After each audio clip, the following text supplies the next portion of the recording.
ఏపీలో శాంతి భద్రతలు గాడి తప్పాయని ఆరోపిస్తూ ఈ నెల 24న ఢిల్లీలో వైసీపీ పార్టీ ధర్నాను తలపెట్టింది.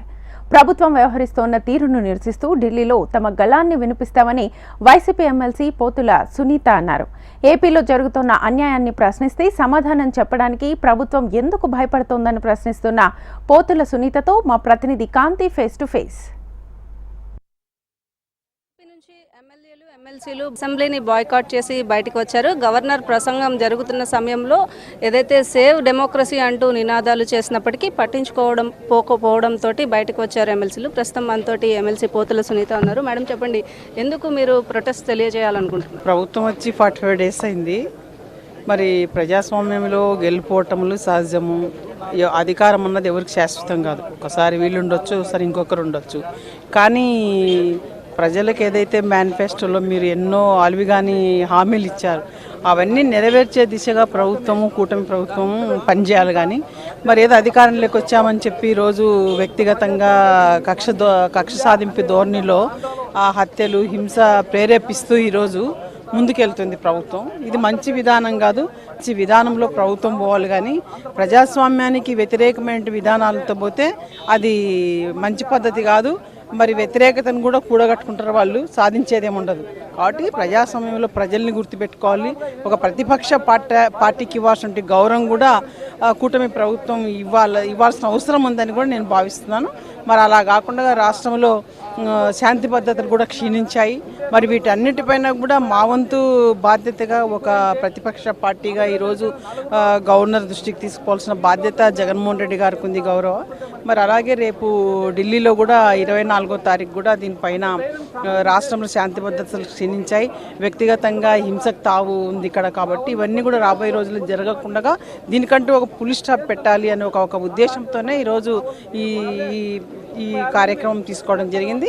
అలాగే ఢిల్లీలో కూడా 24వ తారీఖు కూడా దీన్ని రాష్ట్రపతి గారికి, మరి అలాగే ప్రధాని గారికి, అమిత్ షా గారికి అందరికి కూడా తెలియజేయడం జరుగుతుంది. అంటే ఇప్పుడు మీరు ప్లకార్డ్స్ ప్రదర్శించారు. నిన్న గవర్నర్ గారు కూడా జగన్మోహన్ రెడ్డి గారు కలిశారు. ఈ నేపథ్యంలో రేపు ఢిల్లీకి వెళ్ళబోతూ ఉన్నారు. ప్లకార్డులు ప్రదర్శించారు. అయినప్పటికీ కూడా హోంమంత్రి కూడా నిన్న ఒక ఎమ్మెల్యే అంటూ జగన్మోహన్ రెడ్డి గారిని మాట్లాడడం జరిగింది. సో ఇది ఎలా తీసుకుంటుంది?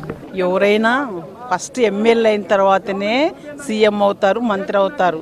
ఎమ్మెల్యే కాకుండా ఆమె మంత్రి కాలేదు కదా. ఈరోజు ఎమ్మెల్యే అయిన తర్వాత ఆమె హోమ్ మినిస్టర్ అయింది. అది మర్చిపోయి ఆమె మాట్లాడడం అది కరెక్ట్ కాదు. ఈరోజు ఏదో అధికారం ఉందని చెప్పి ఎవరైనా, నేను చెప్తున్నాను, రాజకీయ పార్టీలు, రాజకీయాలు చేసేవాళ్ళు ప్రజల్ని దృష్టిలో పెట్టుకొని పోతే వాళ్ళకి మంచిది ఉంటుంది. అలా కాకుండా ఏదో మాకు ఈరోజు అధికారం వచ్చింది, మా ఇష్టానుసారం మాట్లాడతామంటే వాళ్ళకి చెప్పేటప్పుడు ప్రజలు బుద్ధి చెప్తారు. కాబట్టి ఏ రాజకీయ పార్టీ అయినా ఎవరైనా కూడా ప్రజలను దృష్టిలో పెట్టుకొని వాళ్ళ నోరు అదుపులో పెట్టుకొని రాజకీయ విమర్శలు, ప్రతి విమర్శలు రాజకీయంగా పోతే అన్ని పార్టీలకు గౌరవం ఉంటుంది. అలా కాకుండా వ్యక్తిగతంగా ఈ వైసీపీ కానీ టీడీపీ కానీ ఎవరు కూడా అలా పోవద్దని నేను కోరుకుంటున్నాను. ఏదైతే వైసీపీ చెప్తున్నట్లుగా 30కి పైగా హత్యలు, గొడవలు జరుగుతున్నాయి, అరాచకాలు జరిగాయి రాష్ట్రంలో అని చెప్పిన వాటిలన్నింటినీ ప్రూఫ్స్ ఇవ్వండి, మేము ఖచ్చితంగా చేస్తాము, జరిగినటివి 4 రాష్ట్రంలో అని కూడా ప్రభుత్వం చెప్తా ఉంది. మీరు ఎట్లా తీసుకుంటారు దీన్ని? మీ దగ్గర వాటికి సంబంధించిన ప్రూఫ్స్ ఏమైనా ఉన్నాయా? వైసీపీ ప్రూఫ్స్ ఇచ్చేదేముంది? ప్రభుత్వం దగ్గర ఎక్కడ, ఏ ఊర్లో, ఏ నియోజకవర్గంలో ఎక్కడ ఏం జరిగింది అనేది వాళ్ళకి తెలియదా? వాళ్ళ బాధ్యత అది. ప్రభుత్వం బాధ్యత ప్రభుత్వం చేయాలా. ప్రతిపక్ష పార్టీ వాళ్ళ క్యాడర్ని కాపాడుకోవాలి. మరి కాబట్టి ఈ నియోజకవర్గంలో, ఈ జిల్లాలో ఇలాంటివి జరిగాయని చెప్పి బయటకు చెప్పుకునే హక్కు కూడా లేదా మాకు? ప్రజాస్వామ్యం ఇది. ప్రజాస్వామ్యంలో మరి ఒక పార్టీ నేతగా జగన్మోహన్ రెడ్డి గారు ప్రతిపక్ష నేతగా ఈరోజు క్యాడర్ని కాపాడాలా? ఆయన బాధ్యతగా ఆయన వెళ్ళాలి కదా, తెలియజేయాలి కదా ప్రభుత్వానికి. మరి ప్రభుత్వం కూడా ఏం చేస్తుంది? వాటిని తెలుసుకొని ఎక్కడ ఏం జరిగిందనేది వాళ్ళు తెలుసుకొని అక్కడ న్యాయం చేయమని మేము కోరుతున్నాము. ఏదైతే రాష్ట్రంలో జరుగుతున్నటువంటి అన్యాయాలను అరికట్టాలని చెప్పి శాంతియుతంగా నిరసన తెలియజేస్తున్నప్పటికీ కూడా ప్రభుత్వం తన విచిత్ర వైఖరితో ముందుకు వెళ్లడం దారుణం అంటున్నారు పోతుల సునీత. కెమెరా పర్సన్ జీవన్తో కాంతి, HM TV.